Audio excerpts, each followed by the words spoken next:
Hello friends. तो आज हम इस वीडियो में एनसीईआरटी बुक प्रश्नावली 1.1 कक्षा 9वीं का देखने वाले हैं। तो चलिए स्टार्ट करते हैं आज की इस वीडियो को। तो पहला क्वेश्चन जो आपके सामने है वो ये है कि क्या शून्य एक परिमेय संख्या है?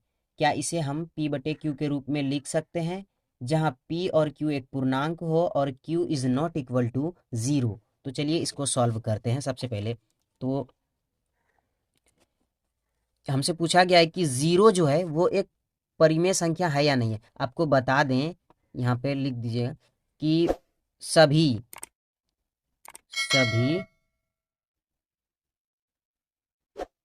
पूर्णांक एक परिमेय संख्या है। जितने भी पूर्णांक संख्या है वो सभी एक परिमेय संख्या। अब कैसे है तो देखिए, ये मान लीजिए एक संख्या रेखा हमने खींचा और यहाँ पर क्या दे दिए हमने, शून्य, क्योंकि यहाँ का जो निर्देशांक होता है वो शून्य होता है। उसके बाद इसके अगर ऋणात्मक की ओर बढ़े, ऋणात्मक यानी माइनस की तरफ, ऋणात्मक शॉर्ट में लिख देते ऋणात्मक, और इधर धनात्मक यानी कि प्लस की ओर। तो ऋणात्मक में यानी कि ये आता है प्लस में और ये आता है माइनस में। तो इधर आप जाएंगे तो -1 मिलेगा आपको, -2 मिलेगा, -3, -4, और इधर क्या है, +1 +2 +3 +4 +5, इसी तरह से अनंत तक मिलेगा। ठीक है।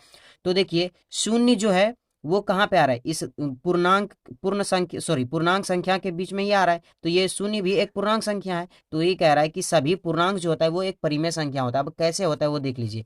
मान लीजिए 0 को हम 0/1 लिख सकते हैं, तो लिख सकते हैं, क्योंकि कोई भी संख्या के नीचे अगर एक रहे तो उसका कोई वैल्यू नहीं होता है, वो 0 ही होता है। तो देखिए 0 क्या है, एक पूर्णांक है, और 1 भी क्या है, एक पूर्णांक है। तो इसका मतलब ये है कि जो पूर्णांक होता है वही परिमेय संख्या होता है, यानी कि पूर्णांक संख्या के मेल से ही परिमेय संख्या बनता है। या तो इसको ऐसे भी लिख सकते हैं, 0/-1 लिख सकते हैं। ये भी क्या है, -1, देखिए यहाँ पे भी है, यानी कि 0 भी है और -1 भी है। तो दोनों जो संख्या हमने लिखा है वो क्या है, एक पूर्णांक है। इसलिए जितने भी पूर्णांक संख्या होंगे वो सभी क्या होंगे, एक परिमेय संख्या होंगे। तो यहाँ पे लिख देंगे आप, क्योंकि इसमें कुछ बनाने वाला है नहीं, तो इसमें यही आप लिखेंगे, अतः या अर्थात सभी पूर्णांक एक परिमेय संख्या होता है। इसलिए इसलिए 0 या शून्य, 0 एक परिमेय संख्या है। ठीक है, इतना सा आपको लिखना है और ये आपका सॉल्यूशन हो गया फर्स्ट क्वेश्चन का। ठीक है, तो ये पहला नंबर जो था वो हल हो गया। अब सेकंड क्वेश्चन की ओर बढ़ते हैं। अगला क्वेश्चन हमारा क्या कह रहा है उसको देखते हैं। अगला क्वेश्चन है कि 3 और 4 के बीच 6 परिमेय संख्या ज्ञात कीजिए। तो 3 और 4 के बीच हम 6 परिमेय संख्या ज्ञात करते हैं। सेकंड क्वेश्चन हमारा है। ठीक है, तो 3 और 4 के बीच हम 6 परिमेय संख्या ज्ञात करेंगे। ठीक है, तो सबसे पहले क्या करना पड़ता है, 3 और जितना परिमेय संख्या ज्ञात करने के लिए दिया है, कितना दिया है, तो 6 परिमेय संख्या, यहाँ पर 6 लिख दो और +1 कर दो। ठीक है, और गुना कर दो 7 से। ये कर दिया तो अब कितना हो गया, 7×3=21 और 6×1=7, यानी कि 7/21 हो गया। उसके बाद दूसरा वाला जो है वो क्या है, 4 और कितना परिमेय संख्या बोला है, तो 6 और +1 और गुना कितना से करना है, 7 से, यानी कि इन दोनों को जोड़ दो। तो कितना हो गया, 7×4=28 और 6×1=7, इसको ऐसे कर दिए। ठीक है, तो अब देखो, यानी कि 21/7 और 28/7 के बीच में जितना भी संख्या होगा वो सब क्या होगा, 3 और 4 के बीच का परिमेय संख्या होगा। तो यहां से हम लिख देते हैं, अतः 3 और 4 के बीच की परिमेय संख्या निम्न है। तो परिमेय संख्या निम्न क्या है, यहाँ पे 21/7 है, तो इसे लिखेंगे 22/7।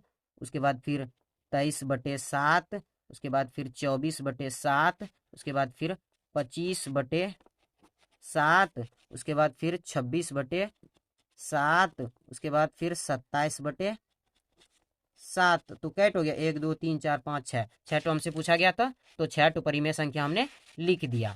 ठीक है, तो इस प्रकार से आप लिख सकते हैं, बहुत ही इजी है सॉल्यूशन करना। ये भी सेकंड क्वेश्चन। उसके बाद हम थर्ड क्वेश्चन की ओर बढ़ते हैं। थर्ड क्वेश्चन कह रहा है कि 3/5। थर्ड क्वेश्चन कह रहा है, क्वेश्चन थर्ड है, 3/5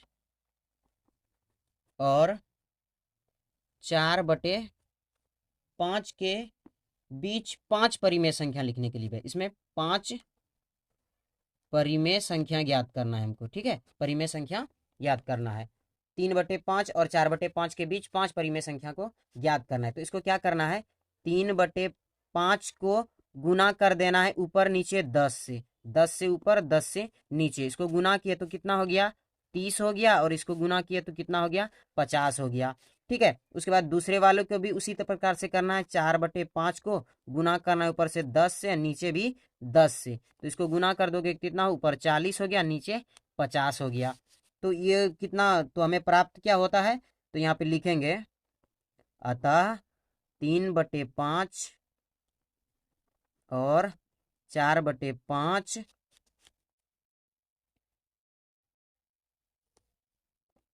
के बीच, 4/5 के बीच निम्न परिमेय संख्या प्राप्त होता है।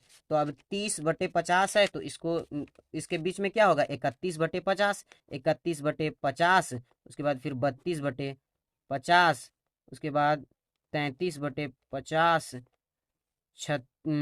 33 34/50, उसके बाद फिर 35/50, इसी तरह से 50, 5 तो हो गया, 31 32 33 34 35, और नीचे में 50। तो ये क्या हो गया, 3 और 4 के बीच की परिमेय संख्या है। ठीक है, तो इसको इस प्रकार से भी आप लिख सकते हैं।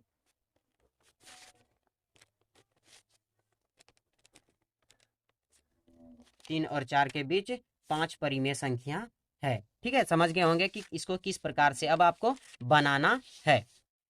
उसके बाद आगे बढ़ते हैं अगले क्वेश्चन की ओर।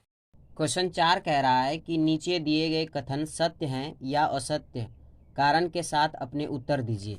पहला नंबर क्वेश्चन, यानी कि क्वेश्चन 4 का जो फर्स्ट नंबर कह रहा है, वो ये कह रहा है कि प्रत्येक प्राकृत संख्या एक पूर्ण संख्या होता है। तो देखिए यहाँ पे लिख लेते हैं, प्रत्येक प्राकृत संख्या एक पूर्ण संख्या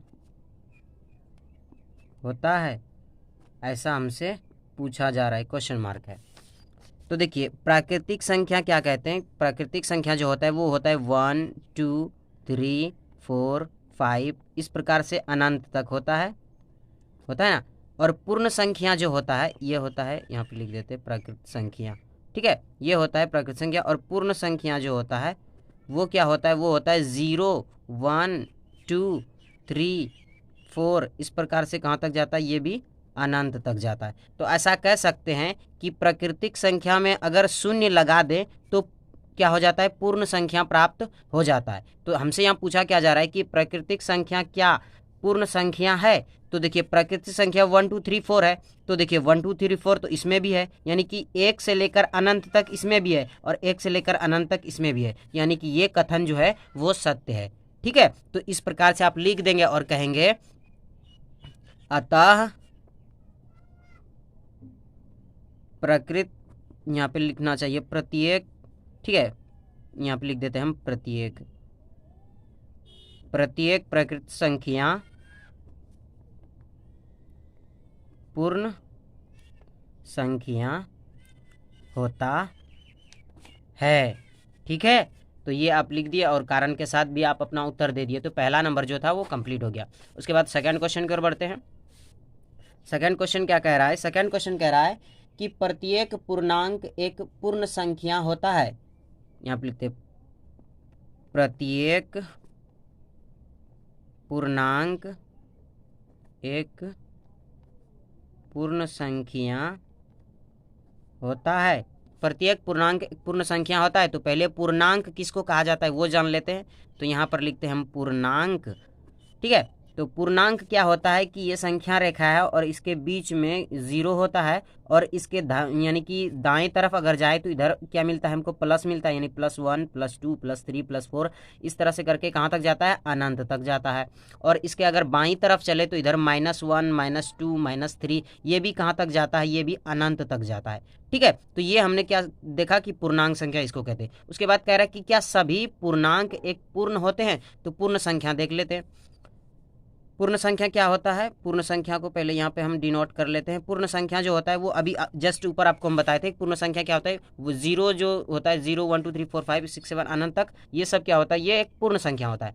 तो हमसे कह रहा है कि प्रत्येक पूर्णांक यानी कि ये सभी जो संख्या है क्या पूर्ण संख्या होता है। तो देखिए माइनस आ रहा है, लेकिन आपको कहीं पूर्ण संख्या में माइनस दिख रहा है, ठीक है, नहीं दिख रहा है ना, तो ये क्या है, गलत है, यानी कि असत्य है। सभी पूर्णांक एक पूर्ण संख्या नहीं होते हैं।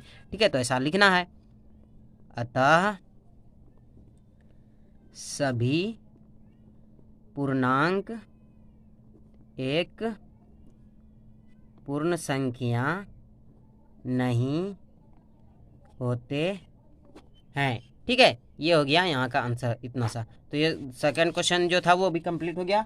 और लास्ट क्वेश्चन जो है, क्वेश्चन थर्ड जो है, इसको भी हम सॉल्व कर लेते हैं हम क्वेश्चन 4 का लास्ट है। प्रत्येक परिमेय संख्या एक पूर्ण संख्या होता है, ऐसा हमसे पूछा जा रहा है, क्वेश्चन मार्क। ठीक है, तो प्रत्येक परिमेय संख्या किसको कहते हैं, तो परिमेय संख्या हम ऐसी संख्या को कहते हैं जिसको कि हम P/Q के रूप में लिख सके। और Q हमेशा क्या होना चाहिए, 0 नहीं होना चाहिए। ठीक है, और PQ का जो हम क्या होना चाहिए, PQ का अगर हम HCF निकालेंगे तो वो कितना होना चाहिए, HCF = 1 होना चाहिए, तभी हम उसको क्या कहेंगे, ये एक परिमेय संख्या है।